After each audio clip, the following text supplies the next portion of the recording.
This is the story of a man named Stanley.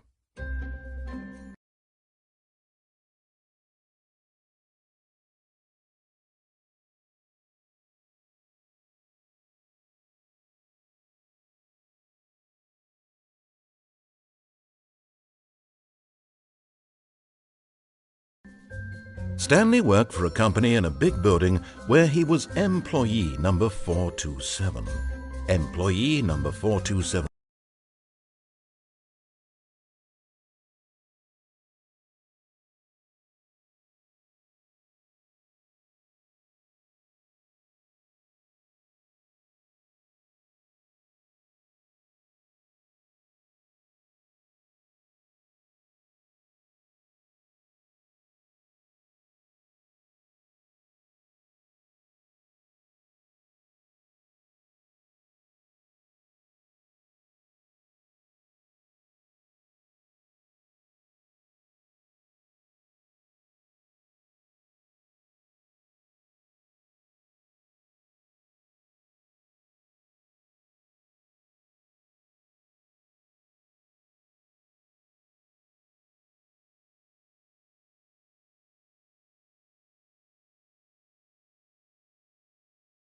Job was simple.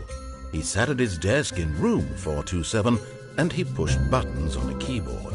Orders came to him through a monitor on his desk, telling him what buttons to push, how long to push them, and in what order. This is what employee 427 did every day of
every month of every year.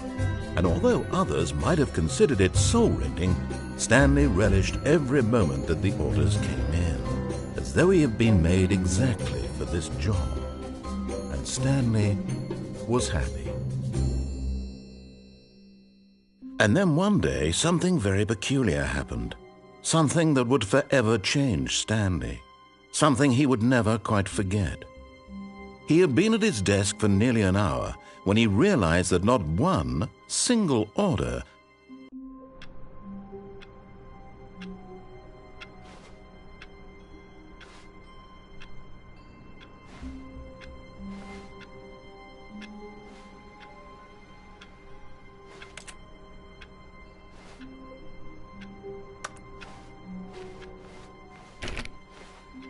all of his co-workers were gone.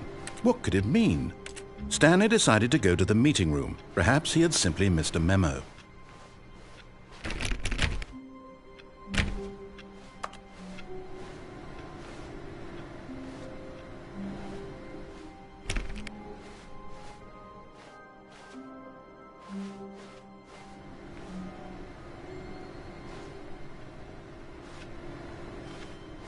No matter how hard Stanley looked, he couldn't find a trace of his co-workers.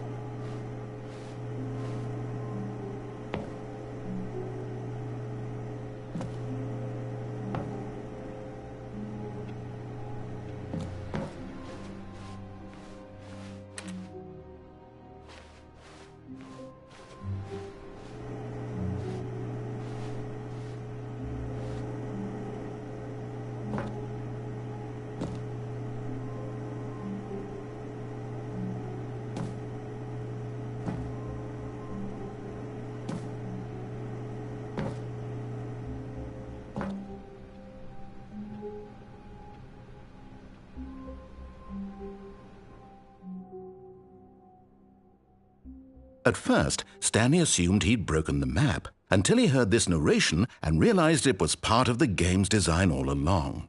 He then praised the game for its insightful and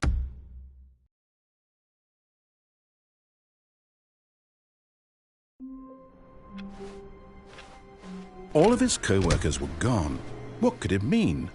Stanley decided to go to the meeting room. Perhaps he had simply missed a memo.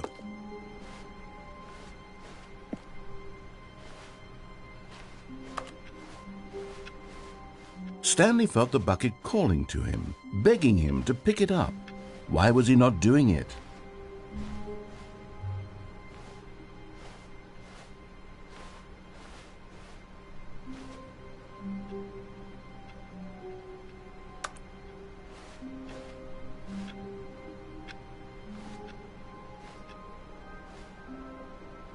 Stanley picked up the bucket.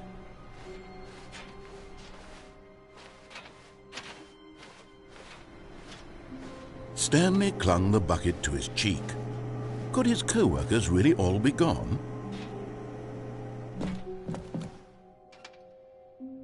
"Yes," whispered the bucket into Stanley's ear. "We've done it. We've escaped from that dull office and that pesky narrator. At last, out here in the white void, we are alone. Now, and for the first time, I can reveal to you my true self." The bucket began to tell Stanley of its life and its history, of the countless wars it witnessed, desecrating the land and lives of untold numbers of innocent humans, and the bucket's own complicity therein, of sadness and regret, and the many years it spent dwelling on the actions it might have taken to curb the madness and the decay, if only it had been stronger, of hope and redemption, and its crusade to uplift the stock of life for the common man, to manifest justice where none existed, and the bittersweet reality of time, to see one's dreams and wishes met halfway, meted out in parcels like charity, and abandoned as soon as the warm glow of inspiration begins to dim. The opportunities to do so much more. There was so much it could have done, perhaps, the bucket wondered to itself. Perhaps, if it had seen its own darkness with a clearer perception.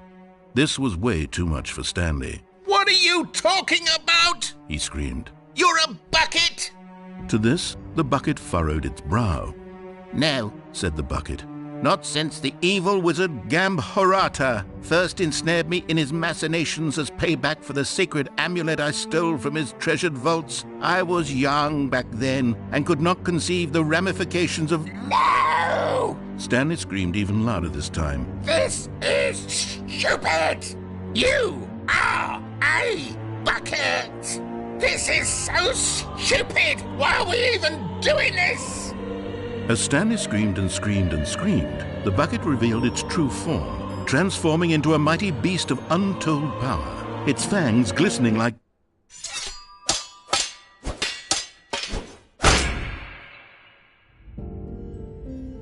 My God, Stanley, you did it. You saved us from the bucket. Thank God you already had all 12 emblems of sages and knew the incantations to summon their true power. Otherwise, we would have easily been overwhelmed by the bucket's power. I'm speechless.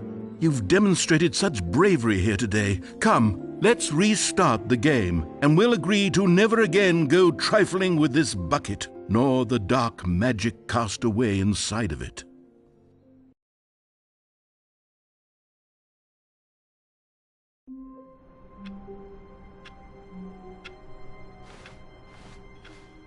All of his co-workers were gone. What could it mean? Stanley decided to go to the meeting room. Perhaps he had simply missed a memo.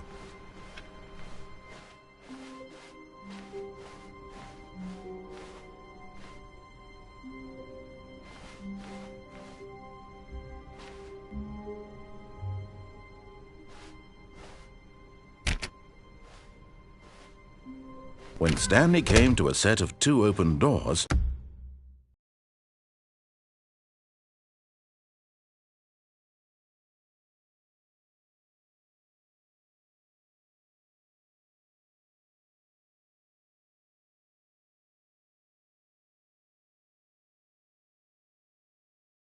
he entered the door on his left.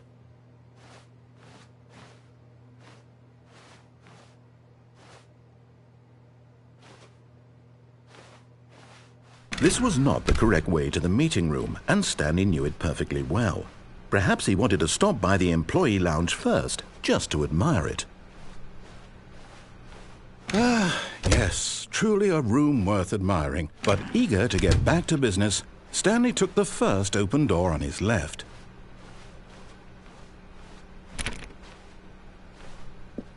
Stanley was so bad at following directions, it's incredible he wasn't fired years ago.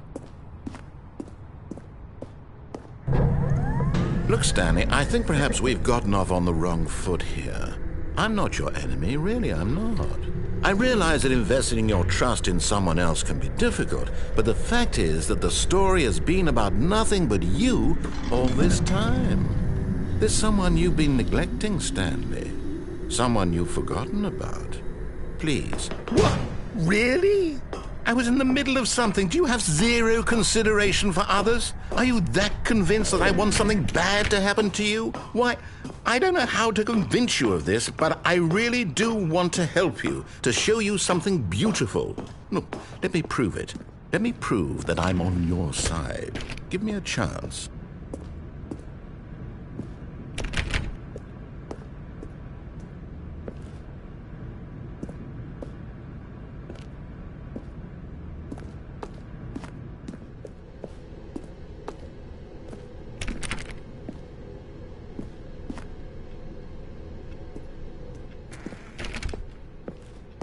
Now listen carefully, this is important. Stanley walked through the red door.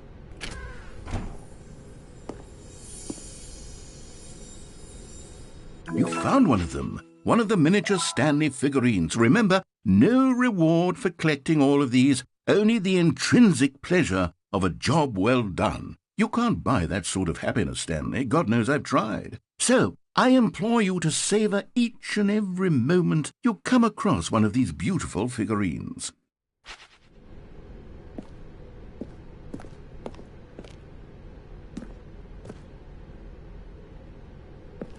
Aha!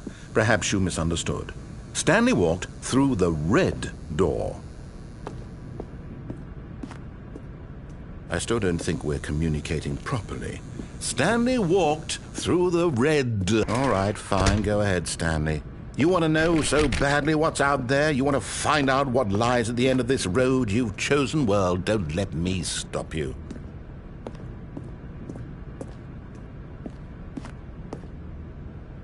You see? There's nothing here. I haven't even finished building this section of the map, because you were never supposed to be here in the first place. Broken rooms, exposed developer textures. Is this what you had wanted? Was it worth ruining the entire story I had written out specifically for you? Do you not think I put a lot of time into that? Because I did. And in the end, it was all for nothing. Because this is what you wanted to see. Help me here, Stanley. Help elucidate these strange and unknowable desires of yours. What would have made this game better? What did you want to see? Vehicles? Skill trees? Work with me. You've given me absolutely nothing so far. Tell you what. Let me take a stab in the dark at a new design, and you can give me some feedback. There we go. A third option. This already feels leaps ahead of where we were before. Go ahead, Stanley. Take it for a spin.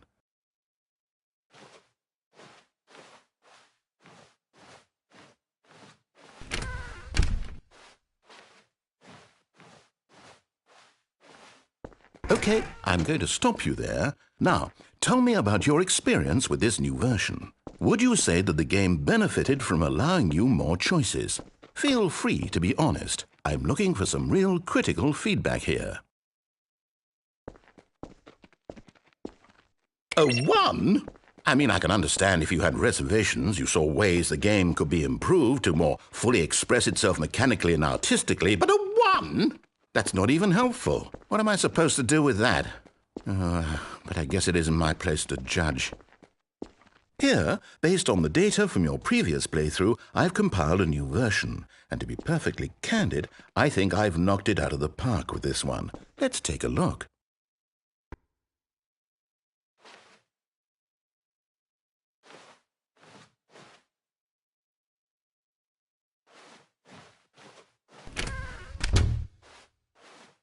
Now, would you say that competitive leaderboard helped you feel motivated to keep walking through doors? Again, honest answers, please.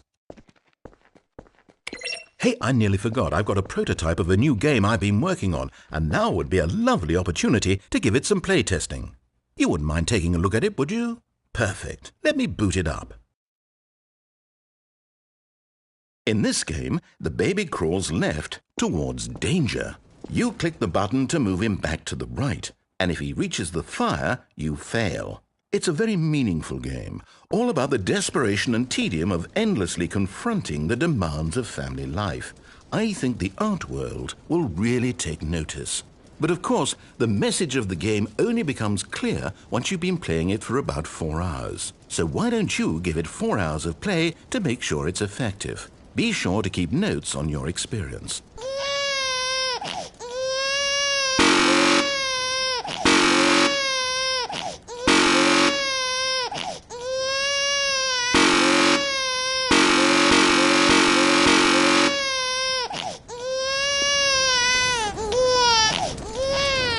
You heartless bastard.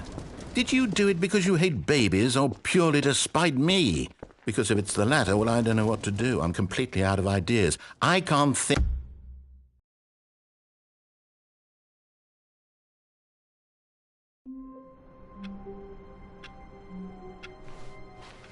All of his co-workers were gone. What could it mean? Stanley decided to go to the meeting room. Perhaps he had simply missed a memo.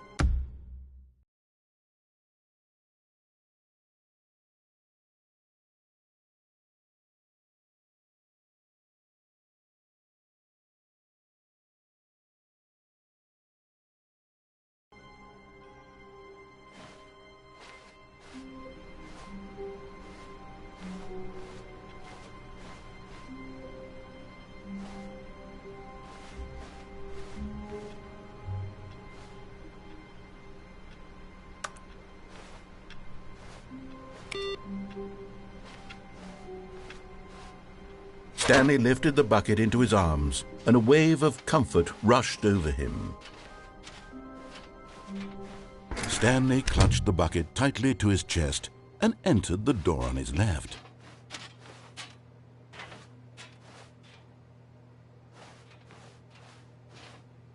This was not the correct way to the meeting room, but Stanley had felt the bucket calling to him, telling him that the employee lounge was simply the place to be.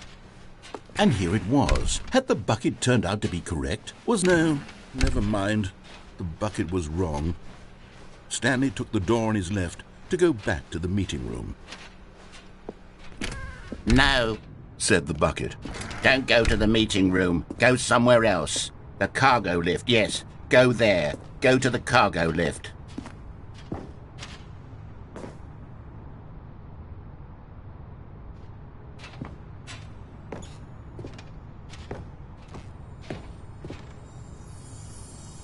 Another miniature Stanley figurine. This, there really must be a snappier name for these things. What about mini-stands? Stanley figs? What about Stanlerines? Yes, I think I like that. Another Stanlerine under your belt.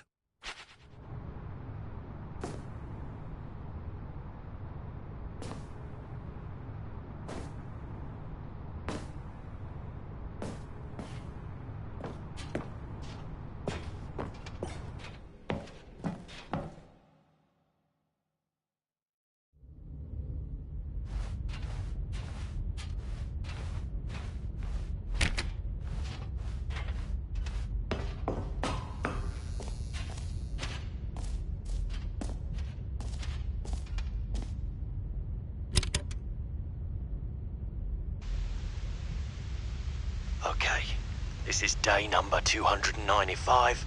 Tape number... I don't even know. I've lost track. Nothing feels real anymore. The longer I study this bucket, the less sense anything makes. The sheer euphoria I feel every time I pick it up. No matter how many times I've done it, it's always the same feeling. And the emptiness in my chest when I set it down. It doesn't make sense. There's no explanation for it. I still haven't figured out why I see the world so differently when this bucket is in my arms. Why everything feels so... What do I do with this treasure? I can monetize it. Yes. It's unthinkable the amounts of money people will pay for even just an hour with the bucket. This is my golden ticket. But I have to be careful, because as soon as this gets out, there's going to be a target on my back. Even now, I don't know who might be trying to get... What's that? Who's there?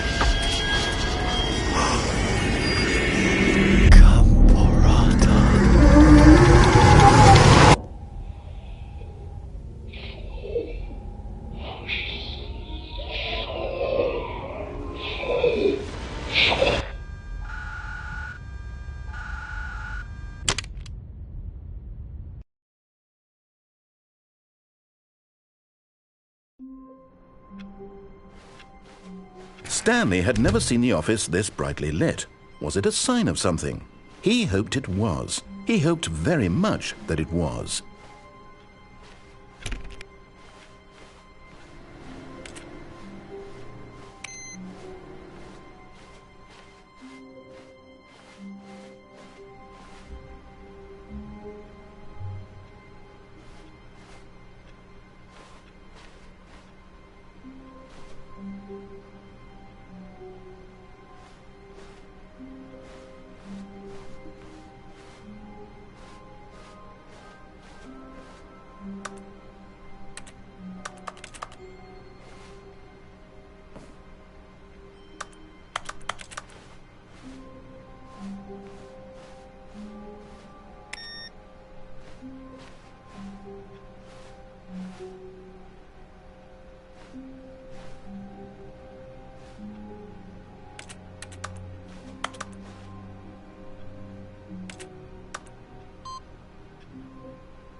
When Stanley came to a set of 2 open doors, he entered the door on his left. This was not the correct way to the meeting room, and Stanley knew it perfectly well. Perhaps he wanted to stop by the employee lounge first, just to admire it.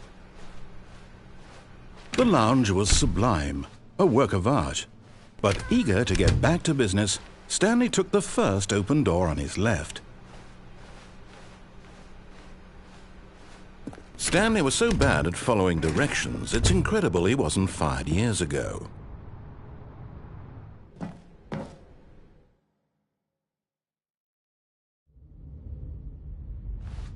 Stanley had now gotten himself so far off the beaten path that it seemed the office had begun so far off the beaten path that it seemed the office had begun so far off the beaten path that it seemed the office had begun so far off the beaten path that it seemed... You didn't think I was actually just a recording, did you?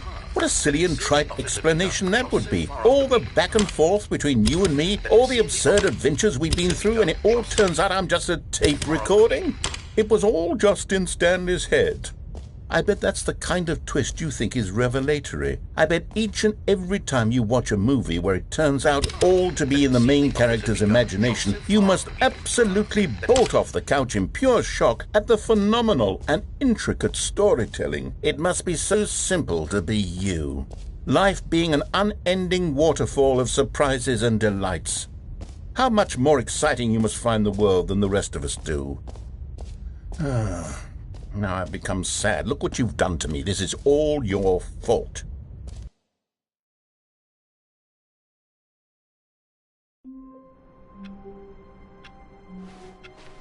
All of his co-workers were gone.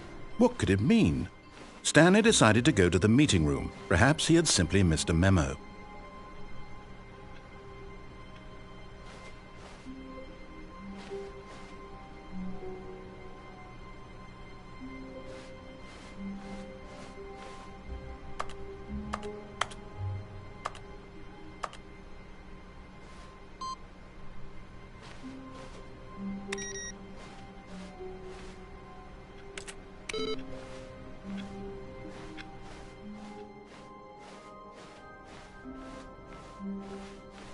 When Stanley came to a set of 2 open doors, he entered the door on his left.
Coming to a staircase, Stanley walked upstairs to his boss's office.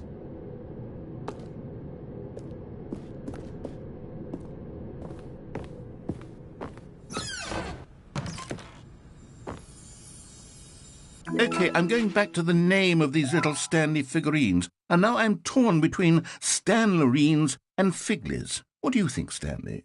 What name better encapsulates the intrinsic sense of happiness that you get from seeing a small number in the corner of your screen go up by 1? Let me sit on it. I'm sure it will come to me.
Stepping into his manager's office, Stanley was once again stunned to discover not an indication of any human life. Shocked, unraveled, Stanley wondered in disbelief who orchestrated this. What dark secret was being held from him? What he could not have known was that the keypad behind the boss's desk guarded the terrible truth that his boss had been keeping from him. And so the boss had assigned it an extra secret PIN number. Stanley was in such a rush to get through the story as quickly as possible, he didn't even have a single minute to just let the narrator talk. That kind of anxiety isn't healthy, so he relaxed for a few moments with some calming New Age music.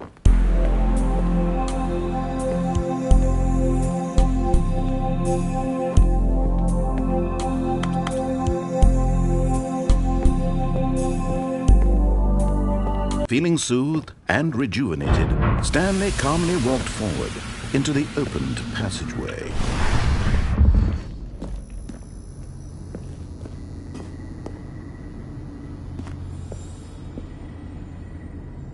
You're getting close now, Stanley. You've nearly gotten all of the Figler Anmarines. Very soon, you'll collect the last one, and then the first number will equal the second number, and that will be it. We'll be different people by then, different in the sense that we used to have none of them, and now we have them all. You can't go back to when you had no Figler Anmarines. None of us can.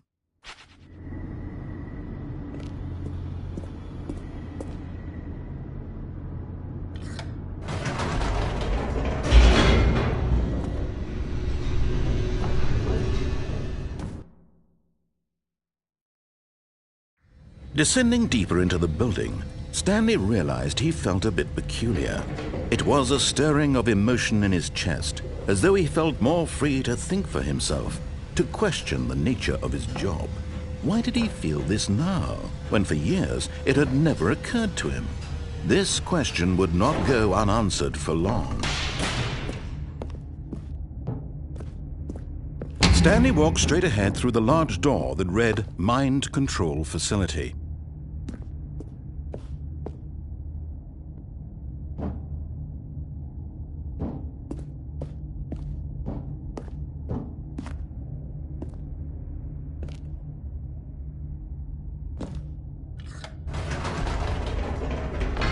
Whoops, nope, never mind. Stanley actually got back into the elevator and went back up. Silly me. Why did Stanley do that when he knew that it would just lead back to his boss's office? Well, that's a great question. I just can't wait to find out.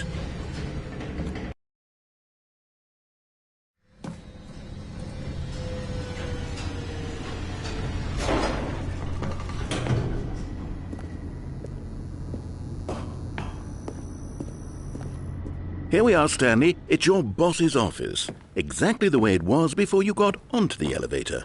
It's still just exactly what it is. What a decision you've made to come up here and look at the office again. This has fleshed out the plot of the story in new and fascinating ways I could have never anticipated. It's that keen eye for storytelling that you have, an incisive rapid fire of critical plot points, one after the other, weaving a rich tapestry of uncompromising narrative. Wow! I'm bolted to the edge of my seat.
Incredible. Now he's getting back into the elevator and going down again. Ladies and gentlemen, how does he keep coming up with all of this?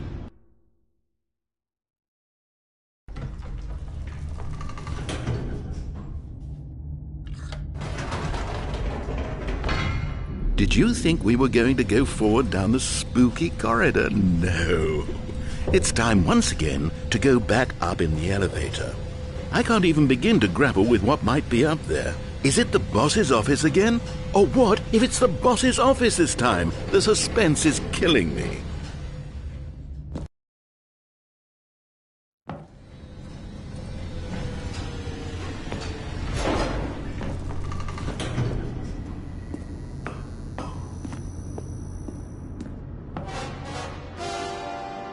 Oh my God, it's the boss's office. This absolutely changes everything for me. Give me a time out here for a minute while I process this.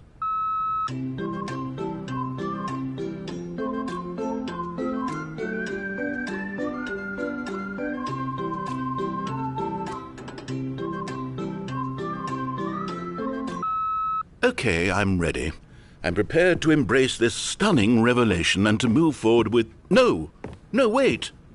No, I need more time to process.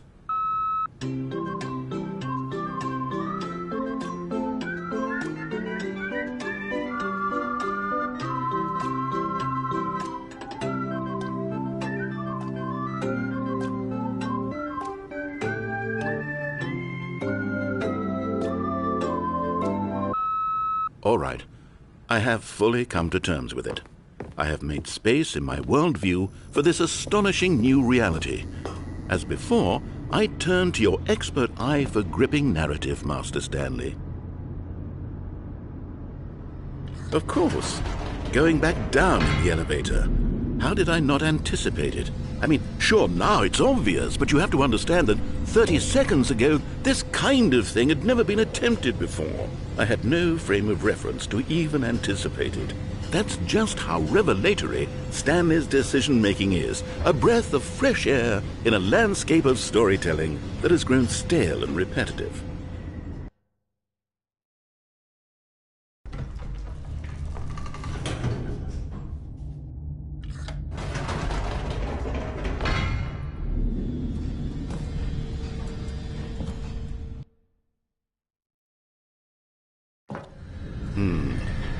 You know what?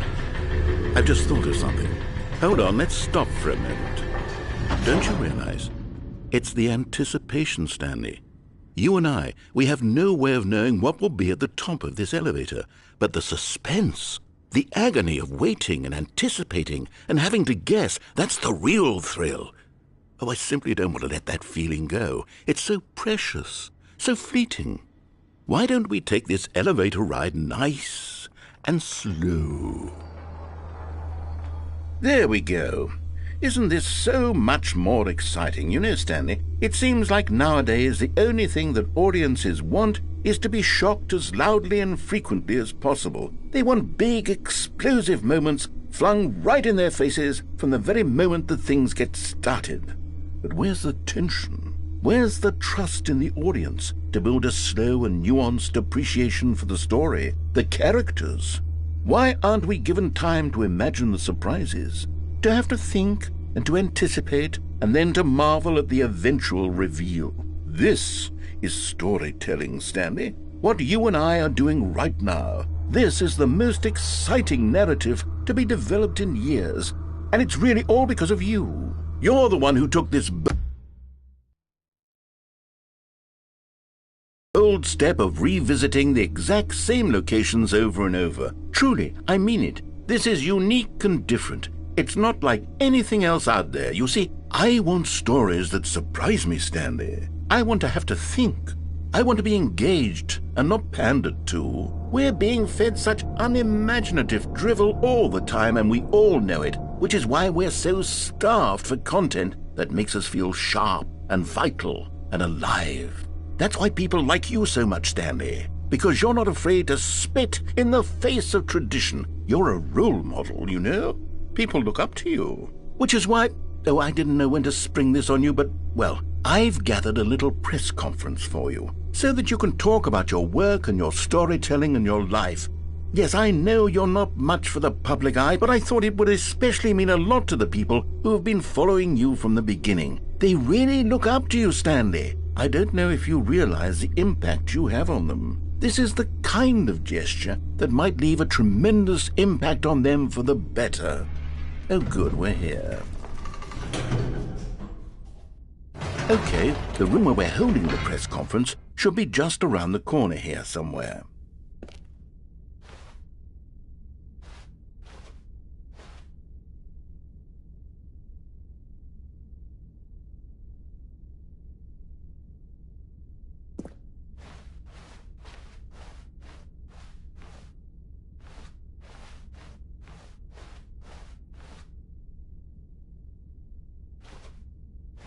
Ah, yes, here it is, just through this door.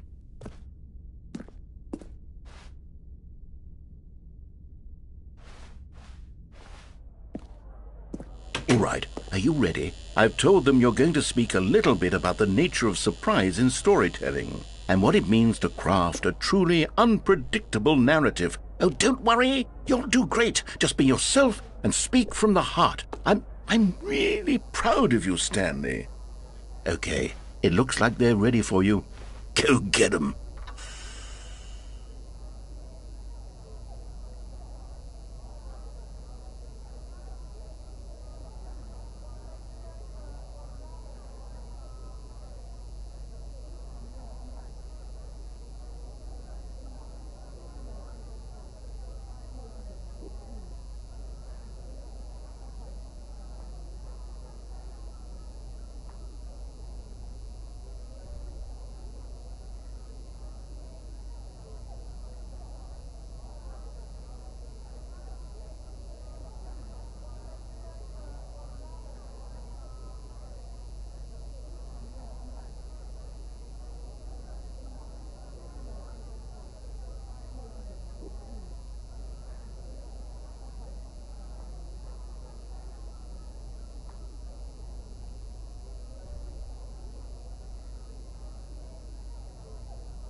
Message scheduled either by you or a person in your place of work.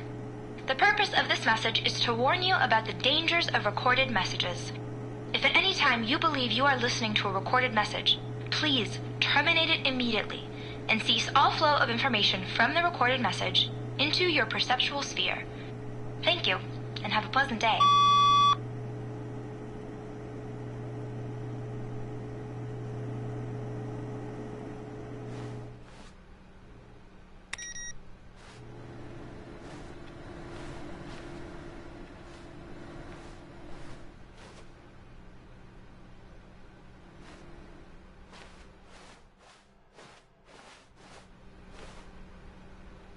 The confusion and the chaos all seemed to melt away as Stanley embraced the bucket.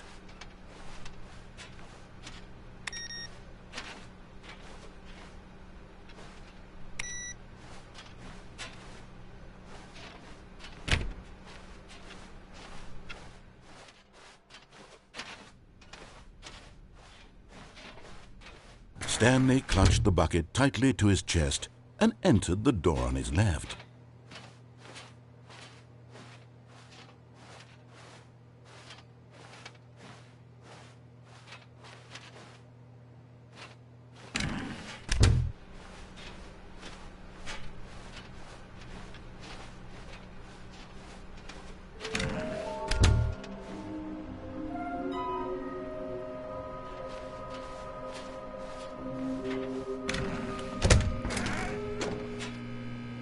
Oh, Stanley, can you feel it? The broom closet. It wants the bucket. You can feel that, can't you? The aura of jealousy? It's as clear as day. This broom closet believes it deserves the bucket. I can really feel it now. It's a bucket. It belongs in a broom closet. That's what the broom closet is trying to say here. It's supposed to go with the other cleaning supplies. Good for you, Stanley. Don't give in. Don't hand over the bucket. I know how hard it must be, given the pressure that the broom closet is putting on your shoulders right now, but you have to be strong. This is your bucket. This is your companion and lifelong friend. You can't hand it over. Oh, no. We're getting into name-calling now, it seems. Is this how low the broom closet has sunk, that it has to resort to this stream of petty insults simply in order to get you to hand over the bucket? Stanley, I never liked this broom closet for a variety of reasons, but even this is worse than I had imagined. And wait. Now the broom closet has the gall to imply that you and the bucket are not truly deep and lasting friends, that your relationship is purely superficial and convenient, that your life is so banal and meaningless that you'd feel the same sort of kinship towards any inanimate object which happened to lay in your path in an even partially enticing manner. Well, I'd never. Go on, Stanley. Lay into it. Really tell the broom closet off for its demeaning comments. Expand on the wide variety of experiences you and the bucket have shared together. Go through each of them point by point. Share your journal entries detailing the rich emotional landscape of your feelings for the bucket as they have changed and evolved over the years. Let him have it.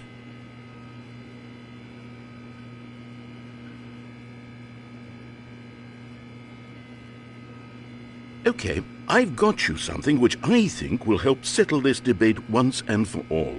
Here we go. There. Now it's settled. No more debate, no more discussion.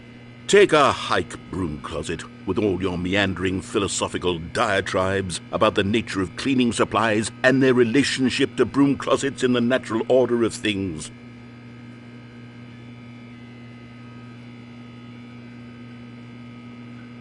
All right, I've got a second sticker back here, and I'm going to slap it on as well because I think it's appropriate.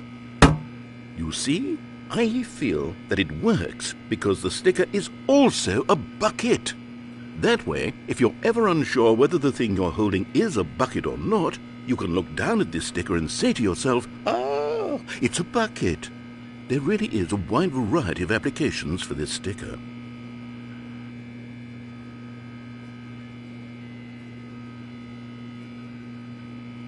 You know what? I could take the name-calling and the dismissal of your kinship with the bucket, but now the broom closet is just giving us the silent treatment, and to be honest, I'm sick of the pettiness on display.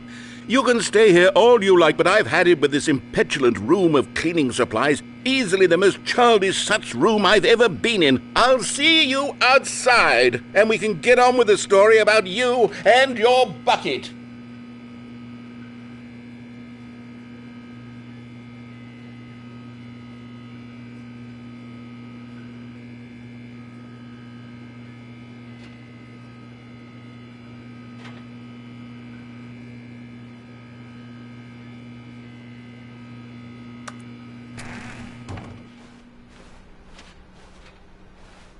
Coming to a staircase, Stanley and the bucket walked upstairs to the boss's office.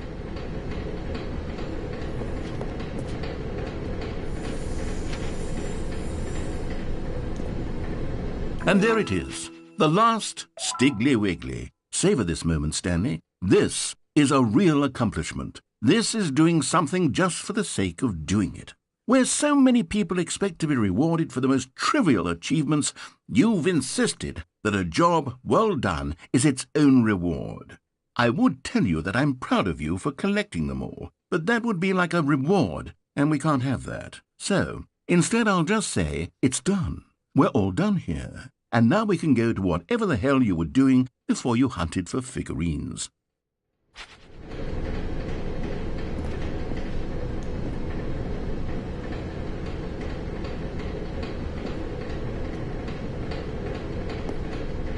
But Stanley just couldn't do it. He considered the possibility of facing his boss, admitting he had left his post during work hours. He might be fired for that. And in such a competitive economy, why had he taken that risk? All because he believed everyone had vanished? His boss would think he was crazy. And then something occurred to Stanley. Maybe, he thought to himself, maybe I am crazy. He looked down at the bucket in his arms. Am I crazy? He asked the bucket. The bucket returned his gaze, but said nothing at all. That's strange, Stanley thought. Usually the bucket is a source of guidance and wisdom for me in difficult times such as these. He held the bucket close, yet felt none of its familiar reassurance and comfort. And that's when Stanley realized, this isn't my bucket. It's just a normal, everyday bucket. Someone else's bucket, perhaps. How did I end up with someone else's bucket? This is all terribly wrong. Surely no good would come from this. Who knows what sorts of bizarre hallucinations Stanley might experience without the psychologically grounding presence of his bucket. And indeed, now he noticed that the rooms were repeating, which was, of course, very odd. And now he felt himself floating off the ground. Oh, gracious, he exclaimed. Without my bucket, I've gone truly mad. Where is it? I must find it. Far off in the distance now, he heard it, calling to him. Stanley! Stanley, it's me, the bucket. Could it truly be? He rushed forward from room to room, passing by one bucket after the next. None of them were his. None of them were his special bucket. Come to me, Stanley. Find me. He had to find the bucket. He had to return to his old friend. It was the only way to truly restore his sanity. And then suddenly, he froze dead in his tracks. He knew where the voice of the bucket had been coming from. The real bucket was inside of him all along. It was incredibly painful. Stanley doubled over in agony and blacked out.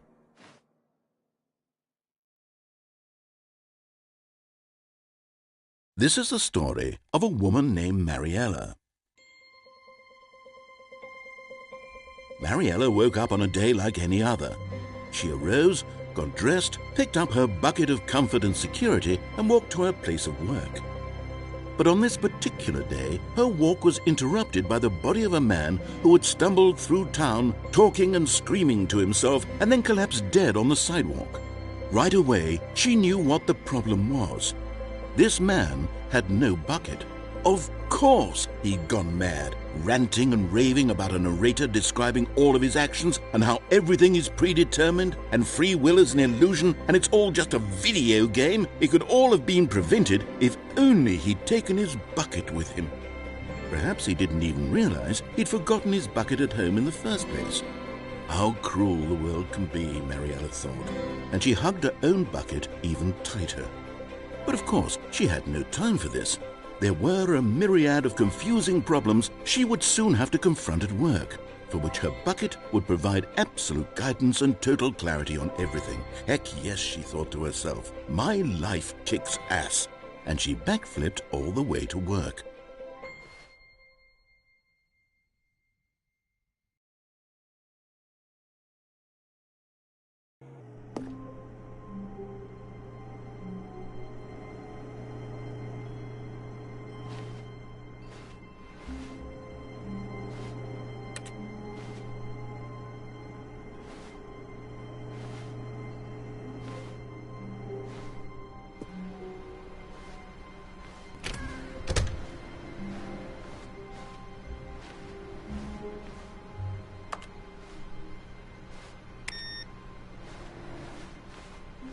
Stanley, I'm sorry, but I have to put a pause on things. It's those figurines, those figglers. I haven't stopped thinking about them since you nabbed every last one. Wasn't it just the most intrinsically fulfilling moment of your entire life? Didn't it fill you to the brim with inner richness? Yes, I know we're supposed to be telling a story, but won't you please indulge me with one more trip back to the memory zone? I would love nothing more than to revisit the figurines just one more time.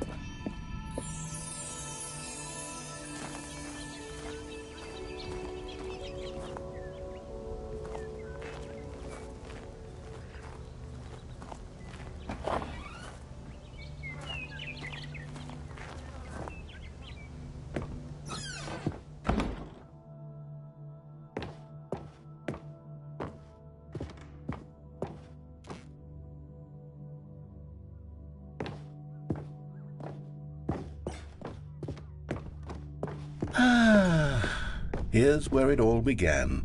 The first collectible. Back then, we had no idea of how many of them we'd find. Sure, it said 6 right there on the screen, but how could we know for certain? We were so innocent. We'll never be like that again, Stanley.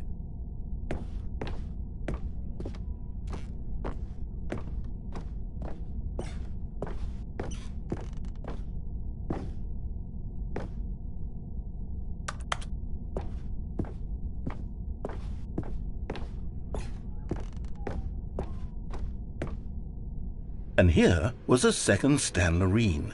You found this one all on your own, just by poking around by the red and blue doors. You did that, Stanley. I'll be honest, back then I had no faith in you to find any of them, let alone 6. But you continue to surprise me in all sorts of mundane, unremarkable ways.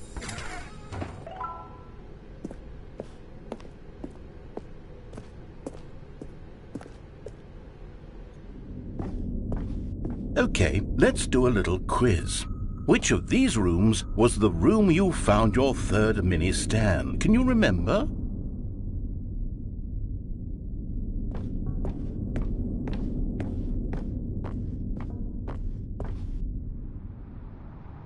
Hey, that's exactly right. It was here in the warehouse. It was the third one.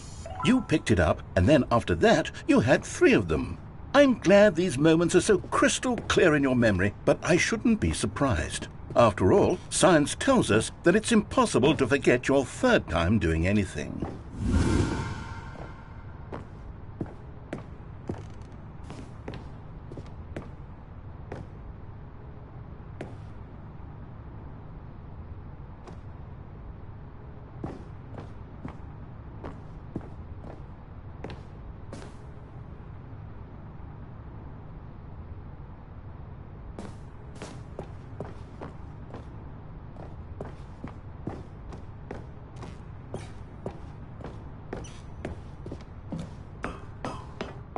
Let's see, what came next? Oh yes, we found a Figley in this pink room. Oh well, I can't actually say I remember being in this room, but it's here in the memory zone, so it must have happened.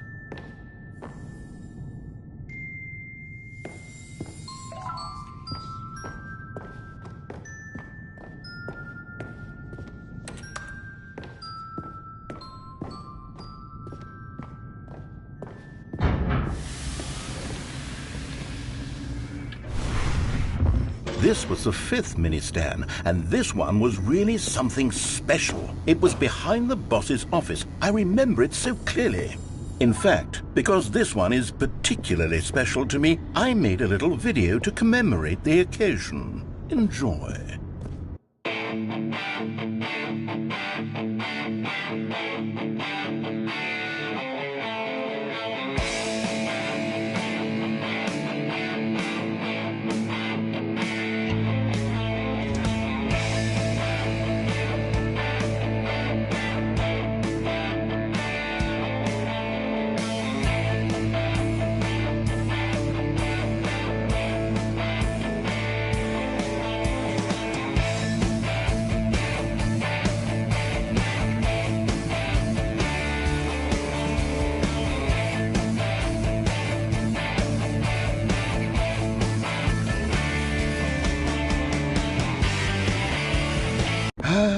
Takes you back, doesn't it? I spent a lot of time making that video, but it was 8 minutes I wouldn't have spent on anything else.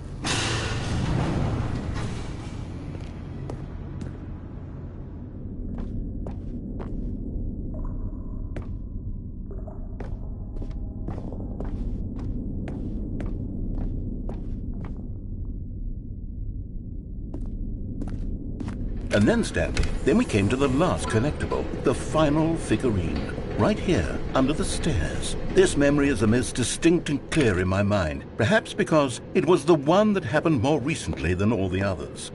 Who can truly say how the mind works? All I know is that this is the moment where you picked up a Figly and I thought to myself, yes, that's all of them. They're all collected. It was a moment unlike any other. Except for the other moments picking up figurines, which it was exactly like.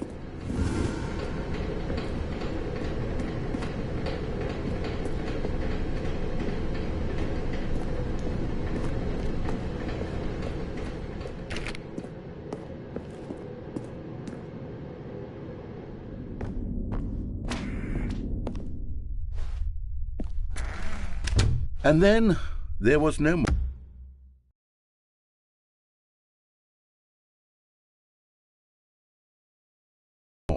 Because we've caught up to the present moment. Nothing left to do but move onward into the future. Goodbye, Memory Zone.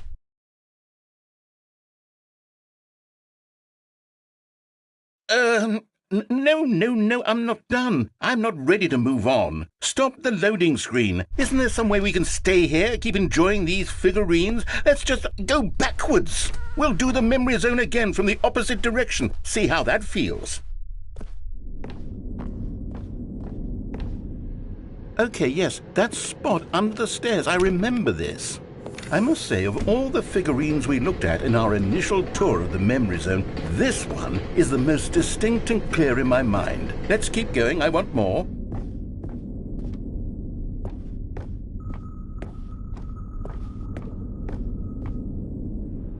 And here's where I made that video. Don't you remember the video we watched?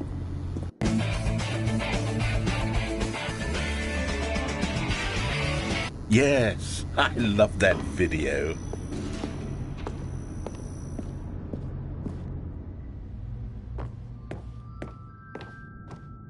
Still don't remember the pink room, Stanley. Still no memory of this one. Good room, though. A solid room.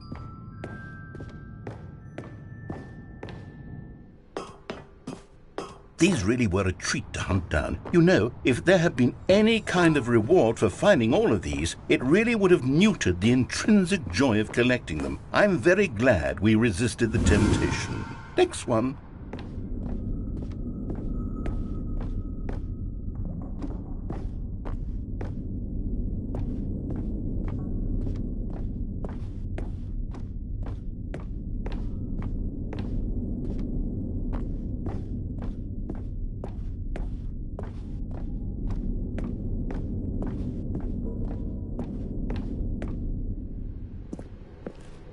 This was our second Figly. Don't you remember? Yes, I remember it too.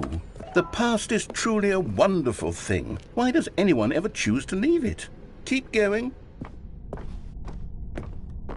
This is it. The very first one we found in the exhibit where I introduced you to the figurines. Oh, I want more memories, Stanley. I want to keep going. What else is there? What came before this?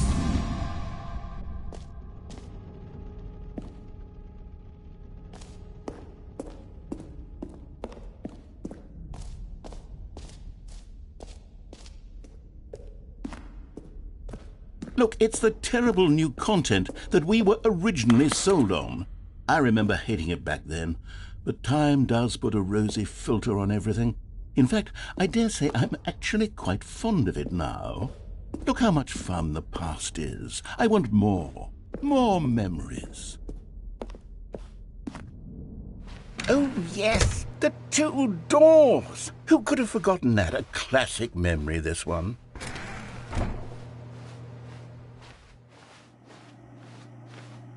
And before everything else, there was your office. Is there anything else? Was there something that came before your office? There's something I feel I can remember. I can remember. Yes, I'm remembering something now. I remember before this whole story got started. Back then I was different. I used to make big decisions. I was passionate. I was skeptical. I weighed each decision with profound thoughtfulness. And then somewhere along the way I stopped making decisions. I became lazy, and I came up with a character named Stanley to do my thinking for me. He would make the decisions. He would decide which way to go. I would cheer him on as he collected figurines for no reason. Why did I invent Stanley? Was I lonely? Yes, perhaps that's it. Perhaps I needed to imagine I had companionship. And Stanley really did make for a wonderful companion, even if he was a fiction. But I suppose it's grown old. I want to think for myself again. I want to go back to how it used to be. Yes, I can be on my own again. I can do it. I'll be stronger this time. I'll take care of myself. I don't need Stanley anymore. Oh, but he truly was so much fun to play with. You know what? Since we're in the memory zone, how about one more good memory? Let's go back just once and give Stanley one more run of the office, and then I'll retire him for good. I did enjoy telling his story so very much. Okay, here we go. This is the story of a man named Stanley.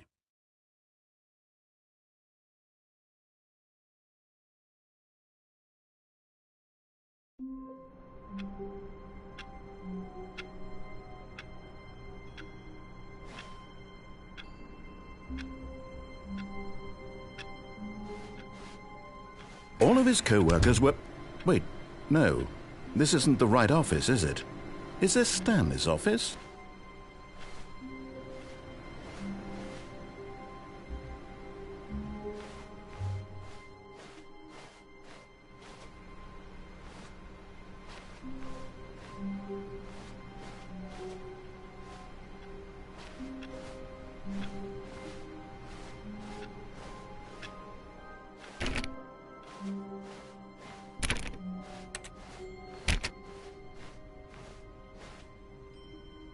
When Stanley came to a set of 2 open doors, he entered the door on his left.